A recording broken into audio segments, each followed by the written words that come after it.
Bom, então eu ia dizer que o Lapassade, né, Jorge Lapassade, ele vai ser o camarada que formulou, provavelmente pela primeira vez, uma explicação razoável sobre por que, afinal de contas, os tais dispositivos grupais, os quais, no entanto, eram o instrumento por excelência da transformação institucional da escola e de todas as demais instituições, presumivelmente, por que que eles não funcionavam a contento? Por que que eles esbarravam nas tais instituições externas que faziam barreira para que eles prosseguissem com sua proposta de transformação?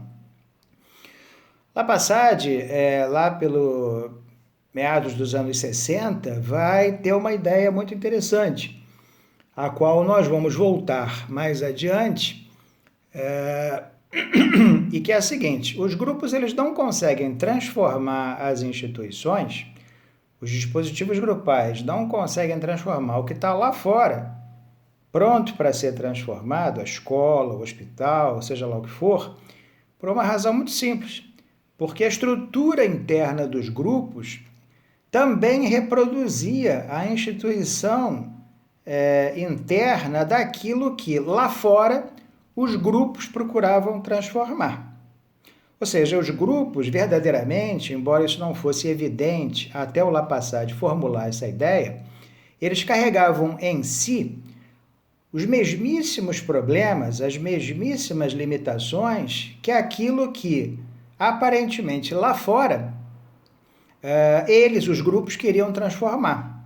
Então, muita coisa que caracterizava o ambiente autoritário, o ambiente hierarquizado da escola, também existia dentro dos grupos, os quais, paradoxalmente, queriam transformar a escola e seus vícios, como autoritarismo, e etc, etc, etc. Hierarquização forte. Então, o Lapassade foi o primeiro cara que sacou isso, que tinha alguma coisa que não funcionava dentro dos grupos, mas que era possível rever, era possível consertar, era possível, por assim dizer, analisar, a fim de que, pelo menos nesse momento em que as coisas estão, esse momento em que o movimento institucionalista está, não se precisasse jogar fora a água da bacia junto com o bebê. Ou seja, não se precisava desprezar os grupos como uma ferramenta útil à transformação institucional da escola ou de qualquer outra instituição, mas tinha que haver cuidado para que os grupos não reproduzissem, sem se aperceber, os mesmos vícios das instituições as quais eles criticavam e procuravam transformar. Então não podia haver autoritarismo, hierarquia dentro dos grupos. Vejam como, então, o Freinet foi importante para esses caras e funcionou na prática como uma espécie de precursor do institucionalismo, porque o Freinet já se deparava com esse tipo de dificuldade antes.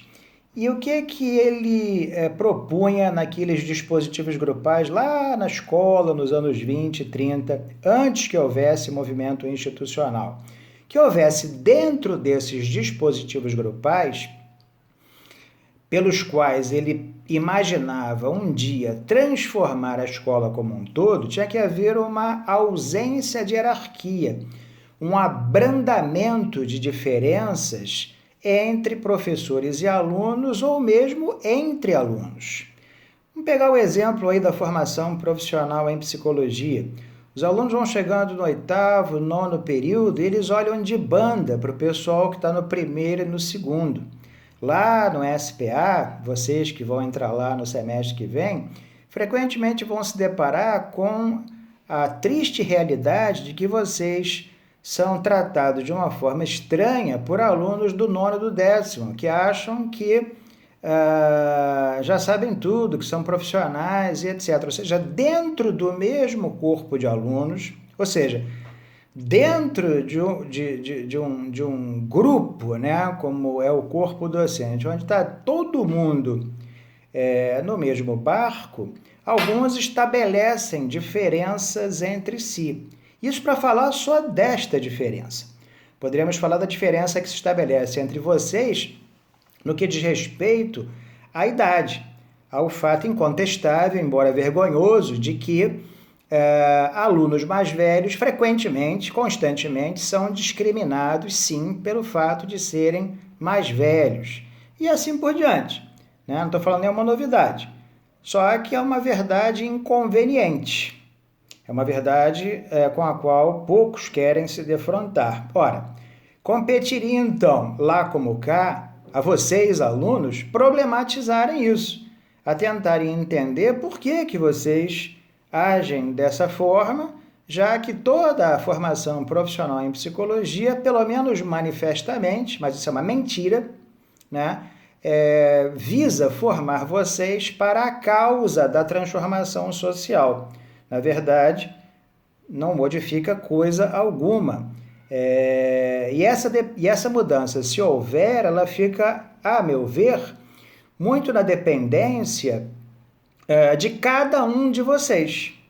Ou seja, a ideia de um trabalho social, de um trabalho coletivo, etc., ela se esboroa completamente porque ou o sujeito tem simancol ou não tem. Não adianta ele ter todo o artefato teórico fornecido por esses saberes se falta a ele algo que não é um conceito, mas que tem uma força maior do que muitos conceitos e que se chama simancol.